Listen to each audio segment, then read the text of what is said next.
الحمد لله رب العالمين والصلاة والسلام على خاتم النبيين أما بعد فأعوذ بالله من الشيطان الرجيم بسم الله الرحمن الرحيم ووجدك عائلا فأغنى آمنت بالله صدق الله العظيم وصدق رسوله النبي الكريم ونحن على ذلك لمن الشاهدين والشاكرين والحمد لله رب العالمين. قال الله تبارك وتعالى في شان وعظمة حبيبه الكريم إن الله وملائكته يصلون على النبي يا أيها الذين آمنوا صلوا عليه وسلموا تسليما. اللهم صل على سيدنا ومولانا محمد قرة عيني بك يا رسول الله صلى الله تعالى عليه وسلم عدد ما في علم الله صلاة دائمة بدوام ملك الله. مختصراً خطبہ مسنونہ کے بعد معزز محترم سامعین کرام السلام علیکم ورحمۃ اللہ وبرکاتہ. عرض و معروض کا سلسلہ دراز کرنے سے قبل اللہ کی بارگاہ میں دعا کر لیں کہ مالک و مولا مجھ حقیر و فقیر کو حق کہنے کی توفیق عطا فرمائے، ہم سبوں کو حق قبول کرنے کی اور اس پر عمل کرنے کی توفیق عطا فرمائے. حضرت وہب بن منبہ رضی اللہ تعالی عنہ سے روایت ہے، بنی اسرائیل میں ایک شخص تھا، اللہ تعالی نے اسے 200 سال کی زندگی عطا فرمائی، مگر افسوس اس نے اتنی لمبی زندگی اللہ تعالی کی نافرمانیاں کرتے ہوئے گزار دی. اب چونکہ اس نے اتنے گناہ کیے تھے اس لیے بنی اسرائیل اس سے نفرت کیا کرتے تھے. چنانچہ اسی حالت میں جب اس کا انتقال ہو گیا تو لوگوں نے نہ اس کو غسل دیا، نہ کفن پہنایا، نہ نماز جنازہ پڑھی، بلکہ اس کے مردہ جسم یعنی ڈیڈ باڈی کو گھسیٹ کر گندگی کے ڈھیر پر ڈال دیا. ادھر بنی اسرائیل نے یہ انداز اپنایا، ادھر رب کائنات نے حضرت موسیٰ علیہ السلام کی طرف وحی بھیجی اور فرمایا، اے موسیٰ ہمارا ایک بندہ انتقال کر گیا ہے، آپ اس کو غسل دیجئے، اسے کفن پہنائیے اور اس کی نماز جنازہ پڑھ کر اس کی تدفین کیجئے. چنانچہ حکم ربانی ملنے پر حضرت موسیٰ علیہ السلام اس مقام پر پہنچے، بنی اسرائیل سے اس کے بارے میں پوچھا کہ آخر اسے گندگی کے ڈھیر پر کیوں ڈالا گیا ہے. بنی اسرائیل نے بتایا، اے اللہ پاک کے نبی موسیٰ علیہ السلام، یہ بڑا گنہگار بندہ ہے، اس نے اپنی 200 سالہ زندگی گناہوں میں گزار دی. یہ سن کر حضرت موسیٰ علیہ السلام کو حیرانی ہوئی، اللہ پاک کی بارگاہ میں عرض کیا، اے رب کریم، بنی اسرائیل تو گواہی دے رہے ہیں کہ یہ بڑا گنہگار بندہ ہے، اس نے 200 سالہ زندگی گناہوں میں گزار دی ہے. اللہ تعالی نے فرمایا، اے موسیٰ علیہ السلام، بنی اسرائیل سچ کہتے ہیں، واقعی یہ بندہ بڑا گنہگار تھا، مگر انہو کان کلما نشر التوراہ، جب یہ بندہ تورات شریف کھولتا تھا، ونظر الی اسمہ محمد صلی اللہ تعالی علیہ وآلہ وسلم، اور ہمارے محبوب نبی حضرت محمد مصطفیٰ صلی اللہ تعالی علیہ وسلم کے نام پاک کو دیکھتا تھا تو قبلہ ووضعہ علی عینیہ وصلی علیہ، ہمارے محبوب صلی اللہ علیہ وسلم کے نام پاک کو ادب سے چومتا، اسے آنکھوں پر لگاتا اور درود پاک کے نذرانے بھیجا کرتا تھا.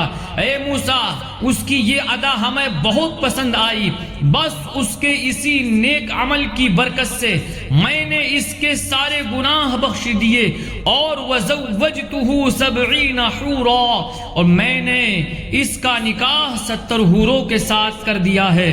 اعمال نہ دیکھے یہ دیکھا، محبوب کے کوچے کا ہے گدا، مولا نے مجھے یوں بخش دیا. سبحان اللہ سبحان اللہ. میرے بزرگوں اور دوستوں، کیا شان ہے درود پاک کی. اندازہ کیجئے، بندہ گنہگار ہے، اس نے 200 سال گناہوں میں گزارے ہیں، لیکن وہ محبوب خدا محمد مصطفیٰ صلی اللہ علیہ وسلم سے محبت کرتا تھا، اسی محبت میں سرشار ہو کر درود پاک پڑھا کرتا تھا. اور درود شریف بھی کتنا پڑھتا تھا؟ روایات میں یہ نہیں بیان ہوا کہ یہ بندہ روزانہ 1000 بار درود پڑھتا تھا، روزانہ 500 بار درود پڑھتا تھا، 200 300 400 بار درود پڑھتا تھا۔ نہیں، روزانہ درود پاک پڑھنے کا ذکر نہیں ہے، بلکہ جب تورات شریف کھولتا تھا اس وقت درود شریف پڑھا کرتا تھا۔ اللہ تعالیٰ کو اس کی یہی ادا پسند آ گئی اور رب کائنات نے اس کے 200 سال کے گناہ بھی معاف فرما دیے، اسے جنت بھی عطا فرما دی، اور مزید کرم بالائے کرم یہ کیا کہ 70 جنتی حوروں کے ساتھ اس کا نکاح فرما دیا۔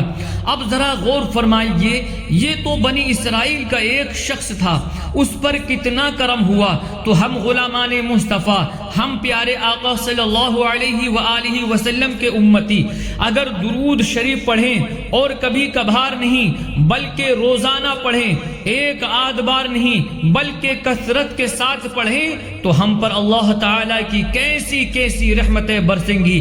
اس لیے ہمیں چاہیے کہ روزانہ پابندی کے ساتھ بکثرت درود شریف پڑھنے کی عادت و ہیبٹ بنا لیں۔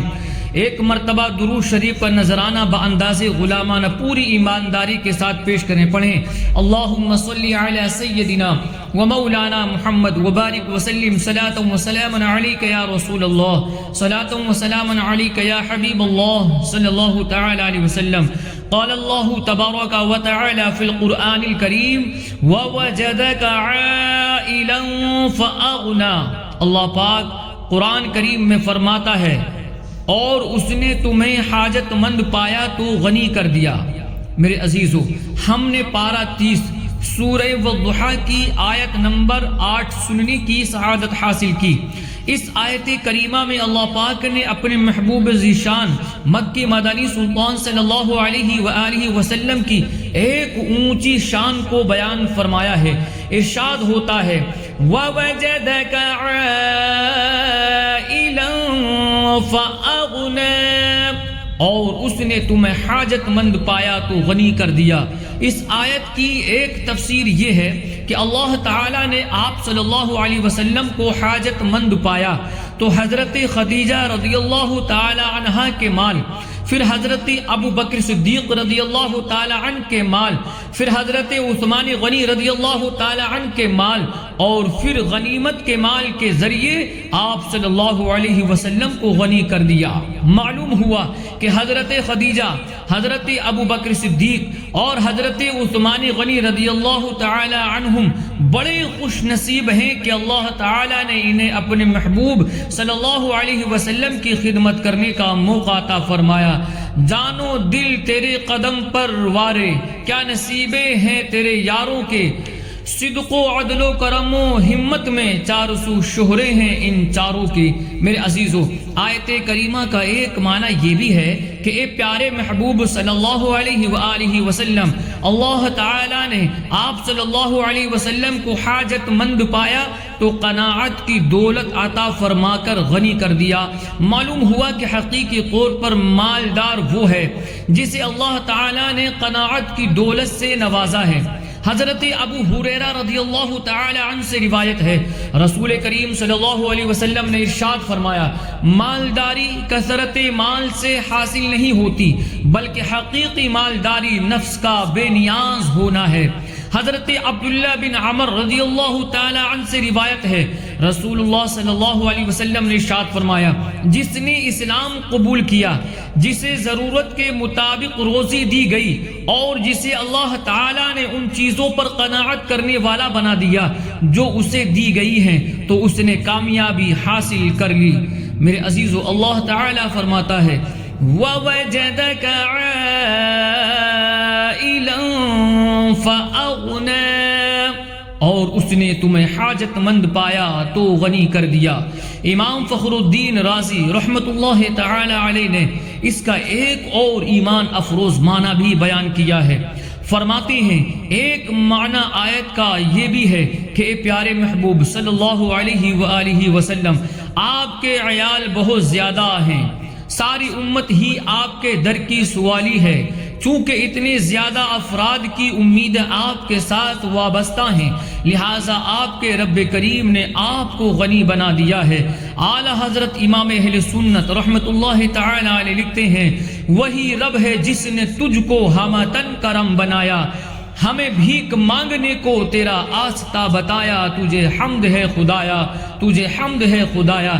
یعنی اللہ تعالی نے ہم غلاموں کو محبوب کے در کا رستہ بتایا کہ جو چاہیے ہو ان محبوب صلی اللہ علیہ وسلم کے ہاں حاضر ہو جایا کرو۔ یہی قاسم نعمت ہیں، ہمیں سوالی بنایا اور انہیں سب خزانے عطا فرما کر غنی بنا دیا ہے۔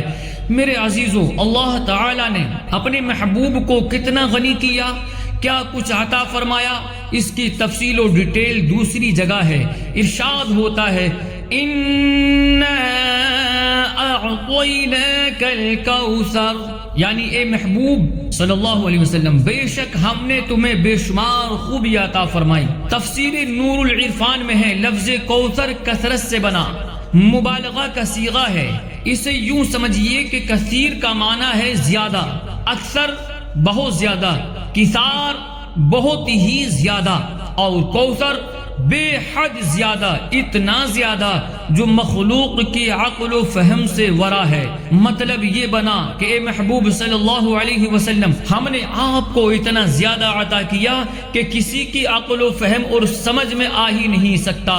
ٹھنڈا ٹھنڈا، میٹھا میٹھا، پیتے ہم ہیں پلاتے یہ ہیں، رب ہے معطی یہ ہے قاسم، رزق اس کا ہے کھلاتے یہ ہیں، انا اعطیناک الکوثر، ساری کثرت پاتے یہ ہیں، ساری کثرت پاتے یہ ہیں۔ میرے بزرگوں اور دوستوں، معلوم ہوا رب کائنات نے اپنے محبوب ذیشان صلی اللہ علیہ وسلم کو غنی بنایا، اتنا غنی کیا کہ کل جہان اس در پر سوالی ہے۔ انسان اپنی حاجتیں یہاں مانگتے ہیں، جانور اس در پر سوال کرتے ہیں، پھر مانگنے والے جتنے زیادہ ہیں ان کی حاجتیں بھی اتنی ہی زیادہ ہیں۔ کوئی یہاں دنیا مانگتا ہے، کوئی آخرت مانگتا ہے، کوئی ظاہری نعمتیں مانگتا ہے، کوئی باطنی نعمتیں مانگتا ہے۔ کسی کو آنکھیں چاہیے، کسی کو ٹوٹا ہاتھ جڑوانا ہے، کوئی لمبی زندگی کا طلبگار ہے، کسی کو ظاہری مال درکار ہے، کوئی دل کی پاکیزگی چاہتا ہے، کوئی علم کا سوالی ہے۔ غرض جتنے سوالی ہیں، حاجتیں بھی اتنی ہی زیادہ اور مختلف اور ڈفرینس ہیں۔ جب اللہ تعالی نے سب کو اس در کا سوالی بنایا، انہیں قاسم نعمت یعنی نعمت بانٹنے والا بنایا، تو سارے خزانے بھی عطا فرما دیے۔ دنیا کی سب نعمتوں کے خزانے آپ کو عطا فرمائے، آخرت کی تمام نعمتوں کے خزانے آپ کو عطا کیے، اور فرما دیا وَوَجَدَكَ عَائِلًا فَأَغْنَىٰ، اور اس نے تمہیں حاجت مند پایا تو غنی کر دیا۔ اعلیٰ حضرت امام اہل سنت رحمت اللہ تعالی علیہ کیا خوب لکھتے ہیں، کریم ایسا ملا کہ جس کے کھلے ہیں ہاتھ اور بھرے خزانے، بتاؤ اے مفلسوں کہ پھر کیوں تمہارا دل اضطراب میں ہے، یعنی اے مفلسوں، اے غریبوں، پریشان کیوں ہو۔ الحمدللہ ہمیں ان کرم والے آقا صلی اللہ علیہ وسلم کی غلامی نصیب ہوئی ہے کہ جنہیں دو جہاں کے خزانے عطا کر دیے گئے ہیں، اور آپ صلی اللہ علیہ وسلم ایسے سخی ہیں کہ ہاتھ مبارک ہمیشہ کھلے رکھتے ہیں، کبھی دینے میں کمی نہیں فرماتے۔ فرمان مصطفیٰ صلی اللہ علیہ وآلہ وسلم ہے، فَبَيْنَا أَنَا نَائِمٌ أُوتِيتُ بِمَفَاتِيحِ خَزَائِنِ الْأَرْضِ فَوُضِعَتْ فِي يَدِي، یعنی میں سو رہا تھا کہ زمین کے تمام خزانوں کی کنجیاں کیز لا کر میرے ہاتھ پر رکھ دی گئی، ان کے ہاتھ میں ہر کنجی ہے، مالی کے کل کہلاتے یہ ہیں۔ امام اہل سنت امام احمد رضا خان رحمت اللہ تعالی علیہ نے اپنے رسالے الامن والعلا میں کثیر احادیث سے ثابت کیا ہے کہ نصرت یعنی مدد کرنا، امداد کی کنجیاں، نفع یعنی فائدے کی کنجیاں، نبوت کی کنجیاں، خزانوں کی کنجیاں، زمین کی کنجیاں، دنیا کی کنجیاں، جنت کی کنجیاں، دوزخ کی کنجیاں، اور ہر چیز کی کنجیاں سرکار نامدار صلی اللہ علیہ وآلہ وسلم کو عطا کی گئی ہیں۔ کنجی تمہیں دی اپنے خزانوں کی، خدا نے محبوب کیا، مالک و مختار بنایا۔ بخاری شریف میں روایت ہے، صحابی رسول حضرت انس بن مالک رضی اللہ تعالی عنہ فرماتے ہیں، ایک مرتبہ میرے سوتیلے والد حضرت ابو طلحہ رضی اللہ تعالی عنہ گھر تشریف لائے۔ میری امی جان سے فرمایا، مجھے محسوس ہوتا ہے کہ پیارے آقا صلی اللہ علیہ وسلم کو بھوک لگی ہے۔ فرماتے ہیں یہ سن کر امی جان حضرت ام سلیم رضی اللہ تعالی عنہا نے کچھ جو کی روٹیاں ایک کپڑے میں لپیٹی اور میرے بغل میں دبا کر فرمایا، مسجد میں جاؤ، یہ روٹیاں محبوب ذیشان صلی اللہ علیہ وسلم کی خدمت میں پیش کر دو۔ فرماتے ہیں میں مسجد پہنچا تو کیا دیکھتا ہوں، کافی سارے صحابہ کرام علیہم الرضوان موجود ہیں۔ اس سے پہلے کہ میں کچھ عرض کرتا، آپ صلی اللہ علیہ وسلم نے خود ہی فرمایا، تمہیں ابو طلحہ نے بھیجا ہے؟ عرض کیا جی ہاں۔ فرمایا کھانا دے کر بھیجا ہے؟ عرض کیا جی ہاں۔ بس اتنی ہی بات ہوئی تھی، آپ صلی اللہ علیہ وسلم نے سب صحابہ سے فرمایا چلو ابو طلحہ کے گھر چلتے ہیں۔ حضرت انس رضی اللہ تعالی عنہ فرماتے ہیں یہ معاملہ دیکھا تو میں دوڑ کر گھر پہنچا، سارا ماجرا عرض کیا۔ حضرت ابو طلحہ رضی اللہ تعالی عنہ سن کر گھبرا گئے کہ اتنا سارا کھانا تو گھر پر موجود نہیں ہے۔ امی جان سے کہنے لگے اب کیا بنے گا؟ انہوں نے بڑی اطمینان سے کہا اللہ ورسولہ اعلم، اللہ جانے اور اس کے رسول صلی اللہ علیہ وآلہ وسلم جانے، یعنی ہمیں کیا فکر، جو لا رہے ہیں انتظام بھی وہی فرمائیں گے۔ اتنے میں رسول اکرم صلی اللہ علیہ وآلہ وسلم بھی تشریف لے آئے۔ فرمایا ام سلیم جو کچھ تمہارے پاس ہے لے آؤ۔ انہوں نے چند روٹیاں حاضر کی، فرمایا انہیں چور دو۔ روٹیاں چور دی گئی، فرمایا ان پر گھی ڈال دو، گھی بھی ڈال دیا گیا۔ آپ صلی اللہ علیہ وسلم نے اس کھانے پر کچھ پڑھا، پھر فرمایا 10 افراد کو بلا لو۔ 10 صحابہ کرام حاضر ہوئے، جی بھر کر کھانا کھایا۔ پھر فرمایا مزید 10 کو بلا لو، مزید 10 حاضر ہوئے، جی بھر کر کھانا کھایا۔ پھر مزید 10 کو بلا لیا گیا، یوں 10 کر کے تقریباً 80 صحابہ کرام علیہم الرضوان نے کھانا کھایا۔ اس کے باوجود کھانا جوں کا تو موجود تھا۔ پھر آپ صلی اللہ علیہ وسلم نے خود بھی تناول فرمایا، سب اہل خانہ نے بھی کھایا، مگر قربان جائیے کھانا ابھی بھی باقی تھا۔ مالک کونین ہیں گو پاس کچھ رکھتے نہیں، دو جہاں کی نعمتیں ہیں ان کے خالی ہاتھ میں۔ بڑا مشہور واقعہ ہے، آپ نے سنا بھی ہوگا۔ صحابی رسول حضرت جابر رضی اللہ تعالی عنہ فرماتے ہیں صلح حدیبیہ کے دن پانی میسر نہیں تھا، پیاس لگی تھی۔ صحابہ اکرام علیہم الرضوان نے بارگاہ رسالت میں درخواست پیش کی۔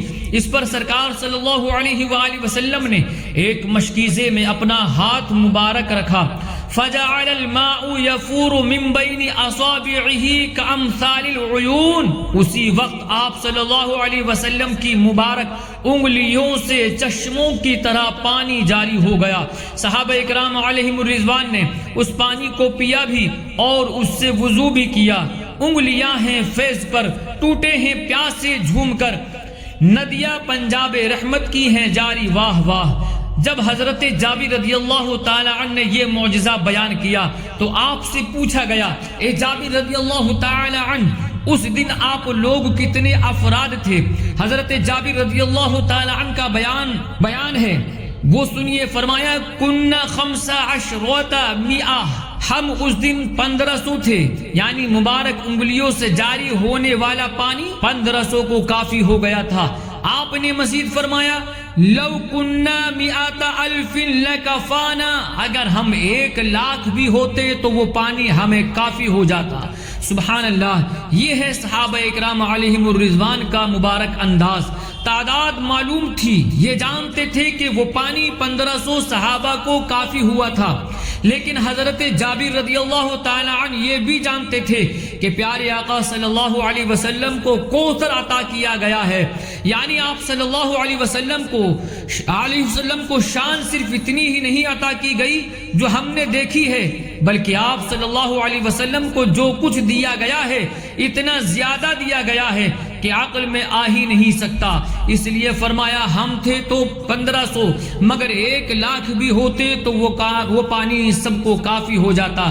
کریم ایسا ملا کہ جس کے کھلے ہیں ہاتھ اور بھرے خزانے، بتاؤ اے مفلسوں کہ پھر کیوں تمہارا دل اضطراب میں ہے، بلکہ ہر طرح کی نعمتوں کے خزانے آپ صلی اللہ علیہ وسلم کو عطا کر دیے گئے ہیں۔ آپ جسے جو چاہتے ہیں عطا فرماتے ہیں۔ بڑی مشہور حدیث پاک ہے، حضرت ابو ہریرہ رضی اللہ تعالی عنہ صحابی رسول ہیں، بارگاہ رسالت میں حاضر ہوتے تھے، حدیثیں سنتے تھے مگر یاد نہیں رہتی تھی۔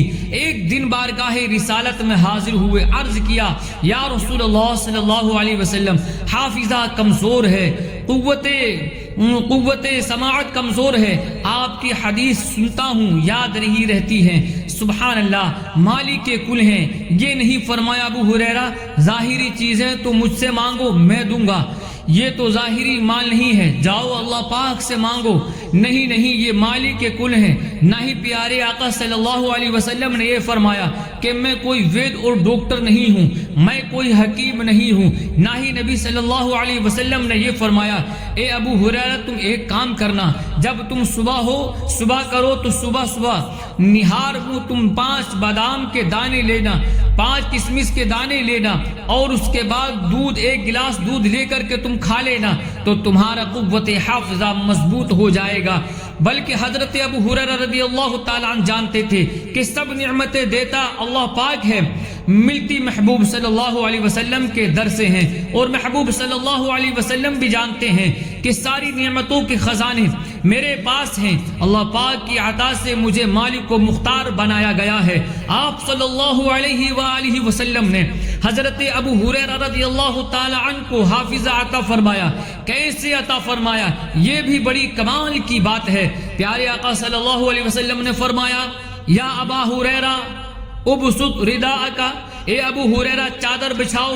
انہوں نے چادر بچھا دی، آپ صلی اللہ علیہ وسلم نے دونوں ہاتھ ہوا میں کھولے، لب بھرا، اس چادر میں انڈیل دیا، فرمایا ضمہ الی صدرک یا ابا ہریرہ، اے ابو ہریرہ اس چادر کو سینے سے لگا لو۔ آپ نے چادر سینے سے لگائی۔ فرماتے ہیں اس دن کے بعد سے حالت یہ ہو گئی کہ جو بھی سنتا ہوں یاد رہتا ہے۔ میرے عزیزو، یہاں ایک غور کرنے کی بات ہے، یقیناً تمام خزانے محبوب صلی اللہ علیہ وسلم کو عطا کر دیے گئے ہیں، لیکن یہ بھی ایک واضح بات ہے کہ خزانے ہر وقت ساتھ اٹھا کر تو نہیں رکھے جاتے، خزانے محفوظ جگہ پر رکھا جاتا ہے، مگر یہ نرالے آقا صلی اللہ علیہ وسلم ہے، نرالا خزانہ ہے۔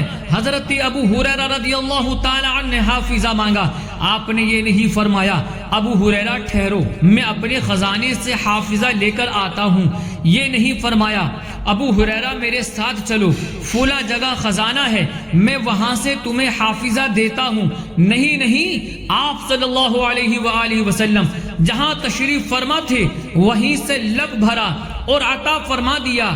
پتہ چلا ظاہری آنکھوں سے کچھ نظر آ رہا ہو یا نہ نظر آ رہا ہو، محبوب ذیشان صلی اللہ علیہ وسلم وہی ہے کہ جہاں جاتے ہیں ہر چیز کے خزانے ساتھ ہوتے ہیں، سوالی پہنچتا ہے، انتظار کی زحمت بھی نہیں دیتے، فوراً ہی سب کچھ عطا فرما دیتے ہیں۔ اعلیٰ حضرت رحمت اللہ تعالی علیہ لکھتے ہیں نعمتیں بانٹتا جس سمت وہ ذیشان گیا، ساتھ ہی منشی رحمت کا قلم دان گیا، یعنی وہ صاحب قدر و منزلت نبی رحمت محبوب ذیشان صلی اللہ علیہ وآلہ وسلم رب کریم کے انعامات کو تقسیم فرمانے جس طرف بھی تشریف لے گئے، آپ صلی اللہ علیہ وسلم کے رحم و کرم کا لکھنے والا اپنا قلم دان اٹھائے آپ کے ساتھ ہی رہا۔ سبحان اللہ، یہ ہے محبوب صلی اللہ علیہ وسلم کے خزانے جو آپ کو دے دیے گئے ہیں۔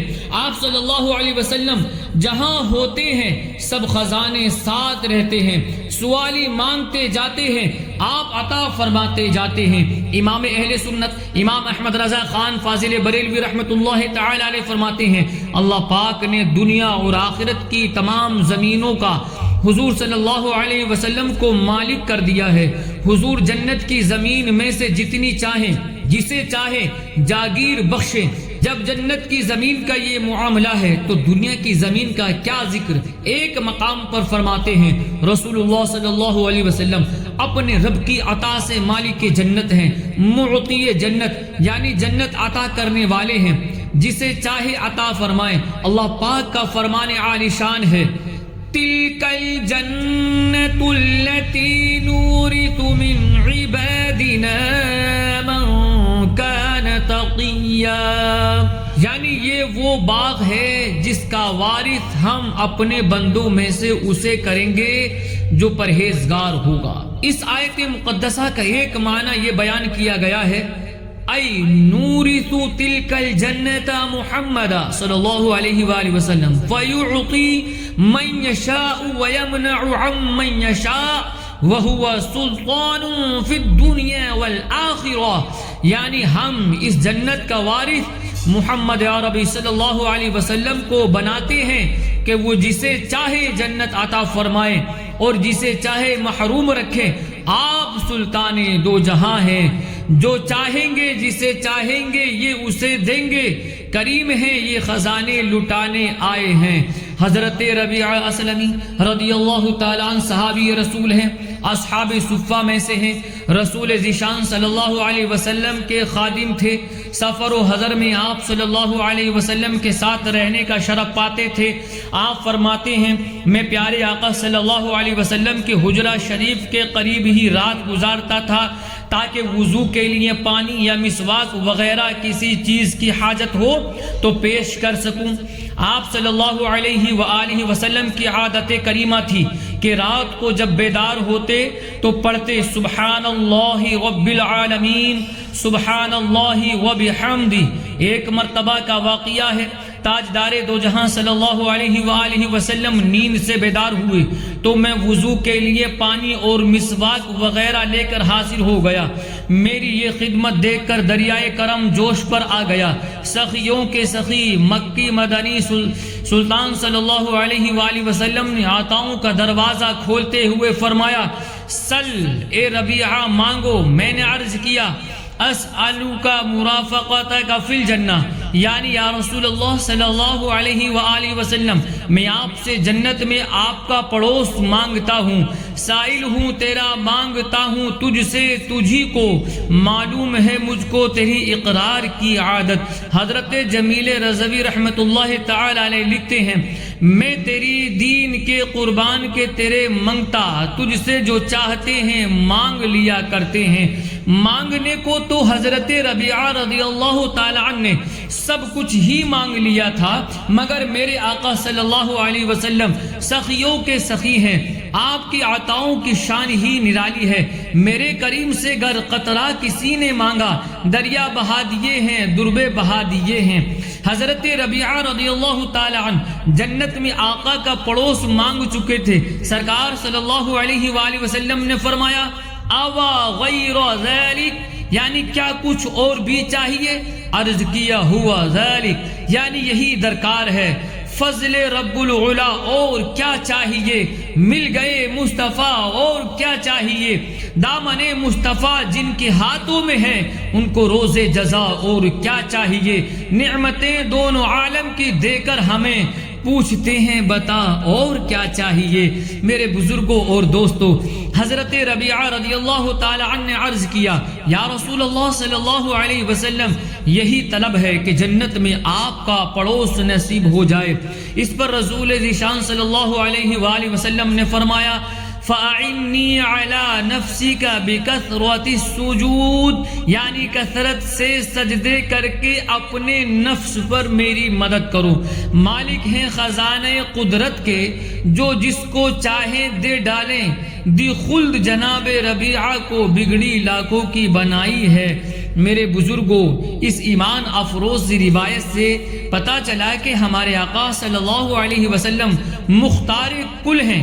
آپ کو اختیار دیا گیا ہے کہ جس کو جو چاہیں، جب چاہیں، جیسے چاہے عطا فرما دیں۔ اس لیے تو آپ صلی اللہ علیہ وسلم نے حضرت ربیعہ رضی اللہ تعالی عنہ کو مطلقاً بغیر کسی قید و بند اور شرط کے فرمایا سل، یعنی مانگ کیا مانگتا ہے، یعنی اے ربیعہ کوئی روک ٹوک نہیں، ہم سے دنیا مانگو، آخرت مانگو، مال و دولت مانگو، لمبی زندگی مانگو، خوشیاں مانگو، عزت و مرتبہ مانگو، جنت مانگو، اللہ تعالیٰ کا قرب مانگو، جو بھی مانگو گے ملے گا۔ یقیناً ایسی کھلی پیشکش و آفر وہی کر سکتا ہے جس کے پاس کھلے اختیارات ہوں، جبکہ ہمارے آقا صلی اللہ علیہ وسلم نے حضرت ربیعہ رضی اللہ تعالی عنہ کو یہ پیشکش فرمائی تو یہ اس بات کی دلیل ہے کہ اللہ پاک نے آپ کو اختیارات عطا فرمائے ہیں کہ جس کو جو چاہے، جب چاہے، جیسے چاہے عطا فرما سکتے ہیں۔ ان کے ہاتھ میں ہر کنجی ہے، مالک کل کہلاتے یہ ہیں، انا اعطیناک الکوثر، ساری کثرت پاتے یہ ہیں، رب ہے معطی یہ ہے قاسم، رزق اس کا ہے کھلاتے یہ ہیں۔ میرے بزرگوں اور دوستو، الحمدللہ ہمارے آقا و مولا صلی اللہ علیہ وآلہ وسلم بہت زیادہ سخی ہیں۔ اللہ پاک نے سب خزانے آپ کو عطا فرما دیے، آپ کھلے دل سے خزانے بانٹا کرتے ہیں۔ آپ صلی اللہ علیہ وسلم کی سخاوت کیسی تھی، چند روایات سنیے۔ حضرت جابر بن عبداللہ رضی اللہ تعالی عنہما فرماتے ہیں کہ حضور صلی اللہ علیہ وسلم نے کبھی کسی سوالی کو جواب میں لا یعنی نہیں کا لفظ نہیں فرمایا۔ ایک بار آپ صلی اللہ علیہ وسلم کے دربار گوہربار میں 70,000 درہم لائے گئے تو آپ صلی اللہ علیہ وسلم نے وہ درہم ایک چٹائی پر رکھے اور پاس کھڑے ہو کر تقسیم فرمانے لگے۔ کسی سائل کو خالی نہیں لوٹایا حتیٰ کہ اس سے فارغ ہو گئے، یعنی 70 کے 70,000 ایک ہی مجلس میں تقسیم فرما دیے۔ بعض اوقات ایسا بھی ہوتا کہ نبی رحمت شفیع امت صلی اللہ علیہ وسلم کسی سے کوئی چیز خریدتے، قیمت ادا کرنے کے بعد وہ چیز اسی کو عطا فرما دیتے۔ ایک بار حضرت جابر بن عبداللہ رضی اللہ تعالی عنہ سے پیارے آقا صلی اللہ علیہ وسلم نے ایک اونٹ خریدا، پھر وہی اونٹ ان کو بطور تحفہ عنایت فرما دیا۔ اسی طرح امیر المؤمنین حضرت عمر فاروق رضی اللہ تعالی عنہ سے ایک اونٹ کا بچہ خریدا، پھر وہ اونٹ کا بچہ انہی کے بیٹے حضرت عبداللہ بن عمر رضی اللہ تعالی عنہ کو عطا فرمایا۔ غزوہ حنین میں نبی کریم صلی اللہ علیہ وسلم نے اس قدر کثرت سے سخاوت فرمائی جس کا اندازہ نہیں لگایا جا سکتا۔ آپ صلی اللہ علیہ وسلم نے اعراب یعنی دیہات میں رہنے والوں میں بہت ساروں کو 100 اونٹ عطا فرمائے۔ حضرت صفوان بن امیہ رضی اللہ تعالی عنہ نے اسلام لانے سے پہلے غزوہ حنین کے موقع پر بکریوں کا سوال کیا جن سے 2 پہاڑوں کا درمیانی جنگل بھرا ہوا تھا۔ آپ صلی اللہ علیہ وسلم نے وہ سب ان کو دے دی۔ انہوں نے اپنی قوم میں جا کر کہا، اے میری قوم تم اسلام لے آؤ۔ اللہ تعالی کی قسم محمد صلی اللہ علیہ وسلم ایسی سخاوت فرماتے ہیں کہ فقر یعنی محتاجی کا خوف نہیں رہتا۔ علماء کرام فرماتے ہیں حضور اقدس صلی اللہ علیہ وسلم کی اس ایک دن کی عطا سخی بادشاہوں کی عمر بھر کی سخاوت و بخشش سے زیادہ تھی۔ جنگل کی بکریوں سے بھرے ہوئے ہیں اور حضور صلی اللہ علیہ وسلم عطا فرما رہے ہیں اور مانگنے والے ہجوم کرتے چلے آتے ہیں اور حضور صلی اللہ علیہ وآلہ وسلم ایک طرف ہوتے جاتے ہیں یہاں تک کہ سب اموال تقسیم ہو گئے۔ لا ورب العرش، جس کو جو ملا ان سے ملا، بٹتی ہے کونین میں نعمت رسول اللہ کی۔ ہم بھکاری وہ کریم، ان کا خدا ان سے فزوں، اور نہ کہنا نہیں عادت رسول اللہ کی۔ حضرت احمد بن محمد صوفی رحمت اللہ تعالی علیہ فرماتے ہیں کہ میں 3 مہینوں تک جنگلوں میں پھرتا رہا یہاں تک کہ میری سب کھال گل گئی۔ بالآخر میں مدینہ منورہ حاضر ہوا اور میں نے سرور کونین صلی اللہ علیہ وسلم کی بارگاہ میں سلام عرض کیا اور سو گیا۔ خواب میں جناب رسالت مآب صلی اللہ علیہ وسلم کی زیارت سے شرف یاب ہوا۔ آپ صلی اللہ علیہ وسلم فرما رہے تھے، احمد تو آ گیا، دیکھ تیرا کیا حال ہو گیا ہے۔ میں نے عرض کی انا جائع وانا فی ضیفک، یا رسول اللہ صلی اللہ علیہ وسلم میں بھوکا ہوں اور میں آپ کی مہمانی میں ہوں۔ سرکار دو جہاں صلی اللہ علیہ وسلم نے ارشاد فرمایا ہاتھ کھول۔ جب میں نے اپنے ہاتھ کھولے تو ان کو درہم سے بھر دیا۔ جب آنکھ کھلی تو وہ درہم میرے ہاتھوں میں موجود تھے۔ میں نے بازار سے جا کر روٹی اور فالودہ خرید کر کھایا۔ مانگیں گے مانگے جائیں گے، منہ مانگی پائیں گے۔ سرکار میں نہ لاہے نہ حاجت اگر کی ہے، بھینی سہانی صبح میں ٹھنڈک جگر کی ہے، دلی کلیاں کھلی دلوں کی ہوا یہ کدھر کی ہے۔ الحمدللہ ہمارے آقا مولا صلی اللہ علیہ وسلم سخی ہیں، اور سخی بھی ایسے کہ ایسا سخی اور کوئی نہیں ہے۔ ہمیں بھی چاہیے کہ محبوب صلی اللہ علیہ وسلم کی سیرت پاک اپنائیں، ہم بھی سخاوت کیا کریں۔ محبوب صلی اللہ علیہ وسلم کا دیا ہوا ہی کھاتے ہیں، ان کے امتیوں پر تقسیم بھی کرنا چاہیے۔ حدیث پاک میں ہے سخاوت جنت کے درختوں میں سے ایک درخت ہے جس کی ٹہنیاں زمین کی طرف جھکی ہوئی ہیں۔ جو شخص ان میں سے کسی ایک ٹہنی کو پکڑ لیتا ہے وہ اسے جنت کی طرف لے جاتی ہے۔ ایک روایت میں فرمایا الجنت دار الاسقیاء، یعنی جنت سخیوں کا گھر ہے۔ ایک حدیث شریف میں ہے سخی اللہ پاک کے قریب ہے، جنت کے قریب ہے، لوگوں کے قریب ہے، آگ سے دور ہے، اور کنجوس اللہ پاک سے دور ہے، جنت سے دور ہے، لوگوں سے دور ہے، اور آگ کے قریب ہے، اور جاہل سخی اللہ پاک کے نزدیک بخیل عالم سے بہتر ہے۔ اللہ پاک ہمیں رسول ذیشان صلی اللہ علیہ وسلم کے در پاک کا سچا منگتا بنائے، اور آپ صلی اللہ علیہ وسلم کے صدقے سخاوت کی عادت نصیب کرے۔ آمین بجاہ خاتم النبیین صلی اللہ تعالی علیہ وآلہ وبارک وسلم۔ بیان کو اختتام کی طرف لاتے ہوئے ایک شرعی مسئلہ عرض کرتا ہوں۔ مسئلہ یہ ہے کہ فرد معین پر لعنت کرنا جائز نہیں۔ فرد معین کا معنی ہے کوئی ایک شخص یا چیز وغیرہ۔ یہ غلطی ہمارے ہاں عام پائی جاتی ہے کہ لوگ بات بات پر لعنت کرتے رہتے ہیں، لکھ لعنت، تجھ پر لعنت، تجھے جنم دینے والوں پر لعنت وغیرہ عام بولے جانے والے جملے و سینٹینس ہیں۔ اسی طرح لوگ باتوں باتوں میں ایک دوسرے کو لعنتی بھی بولتے ہیں، یہ سخت ناجائز ہے۔